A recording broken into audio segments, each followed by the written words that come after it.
नमस्कार, मैं हूं आपके साथ मयंक। ऐसा लग रहा है मानो ईरान ने बाजी पलट दी है और सबसे ज्यादा घातक अगर कोई साबित हो रहा है, सबसे ज्यादा किसी की चर्चा है तो वो है ईरान का शाहिद 136 ड्रोन। 12 देश ऐसे हैं जिनमें पिछले 8 दिनों में ईरान की तरफ से शाहिद 136 ड्रोन से हमले किए गए। ऐसा कोई अमेरिकी बेस नहीं है। आप 12 देशों की बात कर लें, Bahrain, Iraq, Kuwait, Oman, Qatar, UAE, Saudi, Cyprus, हर जगह की आप बात कर लें, जॉर्डन, सब जगह की आप बात करें, ऐसा कोई अमेरिकन बेस नहीं है, ऐसा कोई इंस्टॉलेशन, अहम इंस्टॉलेशन नहीं है, रडार सिस्टम नहीं है जिसके ऊपर शाहिद 136 ड्रोन से हमला ना किया हो। इसी बीच देखिए एक बड़ी खबर आ रही है दुबई से। दुबई के मरीना टावर पर ईरान के शाहिद ड्रोन से बड़ा अटैक किया गया।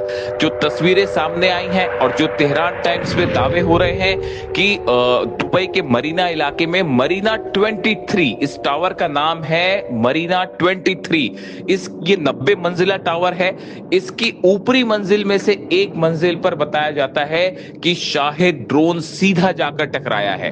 अब जो खबरें आ रही हैं वो बेहद अहम है। सूत्रों के मुताबिक जिस मंजिल से ये ड्रोन टकराया उसमें इजराइल के एजेंट्स रुके हुए थे।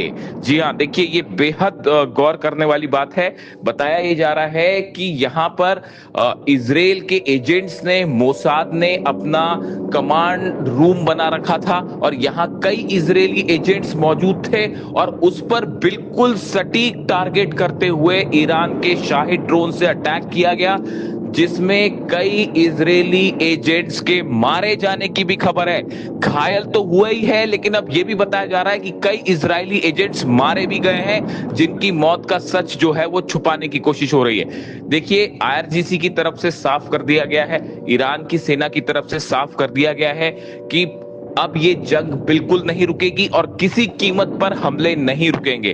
खास तौर पर अमेरिका के बेसेस और दूसरे जो एक अहम निशाने होंगे हर जगह, वो है इजराइल से जुड़े हुए एजेंट्स और इजराइल की जितनी एम्बेसीज है या इजराइल के जो आउटलेट्स हैं, और उसी के तहत ये बड़ा हमला किया गया है दुबई में। और दुबई के जो राष्ट्रपति हैं उन्होंने जाके घायलों से मुलाकात भी की है और एक बार उनकी तरफ से अब ये बयान आया है कि यूएई अब जंग को तैयार है। यानी कि देखिए, एक बार फिर दुबई में घुसकर ईरान ने बड़ा स्ट्राइक किया है।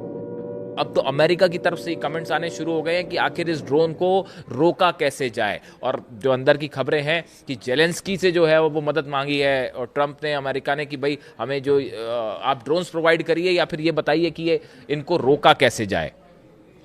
अब आप अटैक भी देखिए, शाहिद 136 ड्रोन इतना खतरनाक क्यों साबित हो रहा है और कैसे हमले कर पा रहा है। अगर आप मोटे मोटे हमले की बात करें, आप नेचर ऑफ अटैक लोकेशन से तय होता है कि हथियार जो है वो कितना घातक है और कितने एक्यूरेसी के साथ हमला हो रहा है। आप देखिए बहरीन में एक तो पहले साइप्रस की बात करें, हम साइप्रस को लेके, साइप्रस में ब्रिटिश एयरबेस पर धमाका हुआ है। साइप्रस में जो ब्रिटिश बेस है उस पर धमाका हुआ, उस पर 2 ड्रोन गिरे।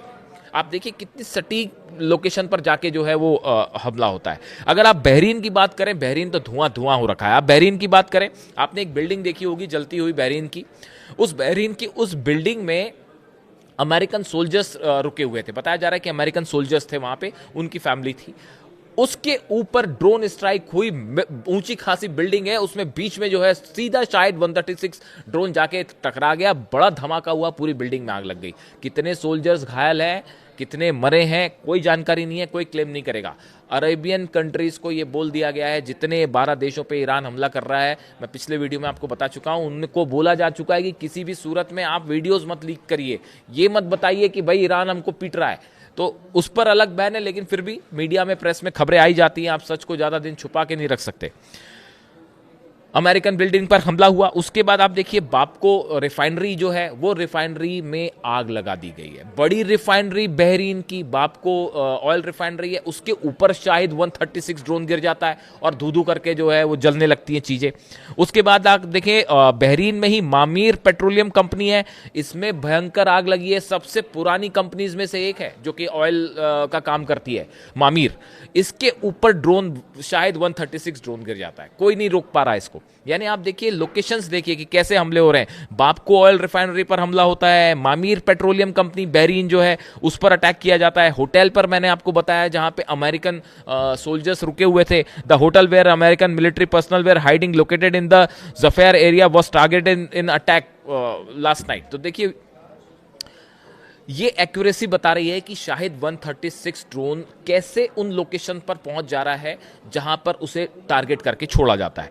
इसके अलावा आप और बातें कर लें, अगर कुवैत की बात हो, कुवैत में बताया जा रहा है कि 200 से ज्यादा ड्रोन स्ट्राइक हो चुकी है, यानी 200 से ज्यादा जगह ड्रोन गिरे हैं या उनसे जो है अटैक हुआ है, इस तरह की खबरें आ रही हैं, जिसमें 67 सोल्जर्स 67 सोल्जर्स सिर्फ कुवैत में घायल है। अब इसमें कितने अमेरिकन हैं कितने कुवैती सोल्जर्स हैं ये नहीं पता, ये जानकारी अभी हमारे पास नहीं है और इसको कंफर्म करना भी मुश्किल है, लेकिन ये जरूर है कि 67 के आसपास बताया गया कि सोल्जर्स घायल है कुवैत में, जो कि शाहिद 136 ड्रोन से घायल हुए हैं। तो आप देखिए कि कितने बड़े स्तर पर कैजुअलिटी हो सकती है और कितने बड़े स्तर पर अमेरिकन सोल्जर्स की डेथ भी हो सकती है और घायल हो सकते हैं, जिनकी जानकारी शायद दबाई जा रही हो, जैसा कि दावा बार बार IRGC कर रहा है, ईरान की सेना कर रही है।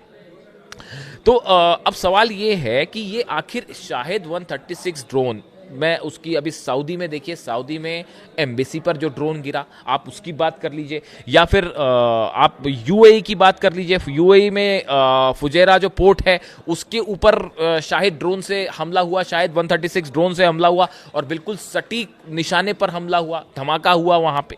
तो सवाल ये है कि आखिर शाहिद 136 ड्रोन को अमेरिका का डिफेंस क्यों नहीं रोक पा रहा और क्यों कहा जा रहा है जेलेंस्की से मदद मांगी जा रही है? इसकी वजह है, पहली वजह यह है कि आप जब ड्रोन टेक्नोलॉजी को रोकने की कोशिश करते हैं, ड्रोन को इंटरसेप्ट करने की कोशिश करते हैं, उसमें सबसे जरूरी चीज होती है आपके पास मल्टी लेयर डिफेंस सिस्टम होना चाहिए, क्योंकि जब ड्रोन से अटैक होता है, अब तो स्ट्रेटेजी सब समझ ही गए हैं, ईरान के जब ड्रोन आते हैं तो मल्टीपल ड्रोन अटैक होता है, यानी आप देखिए कि एक साथ जो है वो 10 से 15-20 ड्रोन आ जाएंगे, उसके आप इंटरसेप्टर्स आपके जो हैं वो कम हैं, वो उसको लगाने में, उसको इंटरसेप्ट करने में जुट गए, पीछे से फिर 5-6 ड्रोन आ गए, यानी जो फर्स्ट लेयर ही जो है उसने डिफेंस को इन्वॉल्व कर लिया और पीछे वाला कोई ना कोई ड्रोन आपके लोकेशन पर हिट कर जाएगा। अब ये मल्टीपल डिफेंस लेयर सिस्टम जो है वो अमेरिका अपनी जान बचाए, अपना अब्राहम लिंकन बचाएगा कि अरब देशों को बचाएगा? यही तो समस्या थी, यही बार बार अरब देश शुरू से कह रहे थे कि अगर आप हमला करेंगे उसके बाद हमको कौन बचाएगा, और ईरान ने कह रखा था कि भाई अगर आपने जगह दी जो जॉर्डन में, ये तो उसके पहले सोचना चाहिए था ना, जब अपने बेसिस पर प्लेन उतर रहे थे, F-35 जेट्स उतर रहे थे, F-16 जेट उतर रहे थे, अवाक्स उतर रहे थे, रिफ्यूलिंग प्लेन्स उतर रहे थे, क्या उस समय समझ नहीं आ रहा था कि नतीजा क्या होगा?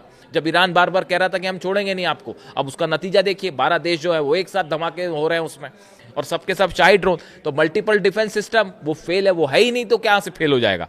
उसके बाद देखिए आप इलेक्ट्रॉनिक जैमिंग चाहिए, ड्रोन को काउंटर करने के लिए बेहद अहम होती है, आपके पास इलेक्ट्रॉनिक सिस्टम होना चाहिए जो उस ड्रोन्स को जैम कर दे, लेकिन ये हो नहीं पा रहा है क्योंकि वो सिस्टम कम पड़ जा रहे हैं, ड्रोन जो है वो हजारों की संख्या में है, और ईरान के पास कितने ड्रोन है इसका हिसाब तो अब किसी के पास नहीं है, तो आप अंदाजी लगाते रहिए कि भाई जब रुकेगा तब बोलेंगे कि कम हो गए।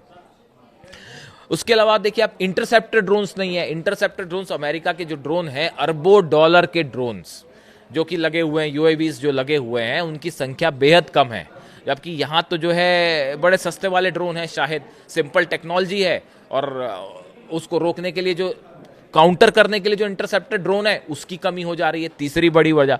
चौथी बड़ी वजह, रडार सिस्टम बुरी तरह से हिल चुका है, चाहे आप जॉर्डन की बात कर लें, चाहे कतर में देखिए अल उदैद बेस पर जो सबसे बड़ा रडार डोम था, ठीक उसके ऊपर जो है अटैक हुआ और अमेरिका उसको नहीं रोक पाया, वो मिसाइल अटैक था, ड्रोन अटैक था, जो भी था, लेकिन ठीक उसकी सैटेलाइट इमेज भी आ गई।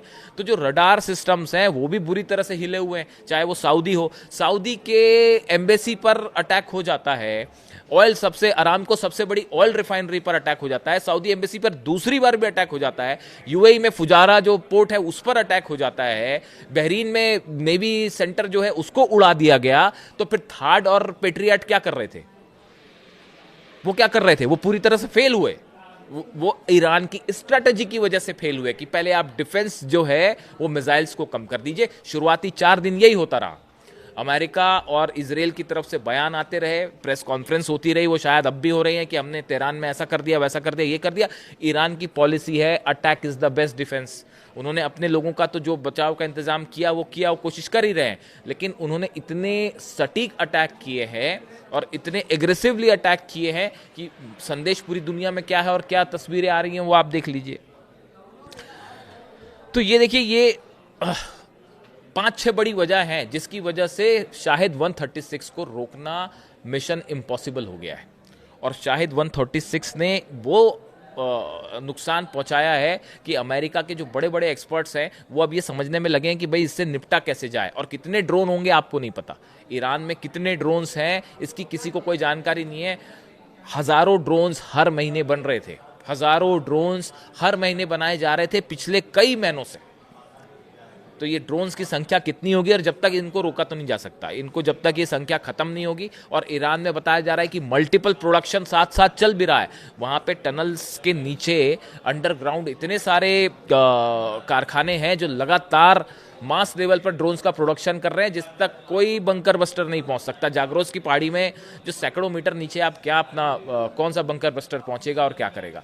यानी शाहिद 136 वो ड्रोन है जिसने 12 देशों में हाहाकार मचा रहा है, और इसका कोई तोड़ ना अमेरिका को समझ में आ रहा है ना इजराइल को समझ में आ रहा है। इजराइल की सेना में अब बगावत शुरू हो गई है। सोशल मीडिया में कई ऐसे वीडियो वायरल हो रहे हैं जिसमें यह दिखाया जा रहा है कि इजराइल में कई सैनिकों की लाशों के ढेर देखने के बाद वहां के सैनिक खुद नेतन्याहू के खिलाफ खड़े हो गए हैं। और इजराइल के सैनिक ये कह रहे हैं, एक सैनिक उसमें चिल्लाता हुआ दिखाई दे रहा है कि ये नेतन्याहू ने हम सबको मरवा दिया। और ये वीडियो सोशल मीडिया पे तेजी से वायरल है। देखिए, जो खबरें आ रही हैं उसके मुताबिक इजराइल में भयंकर तबाही हुई है।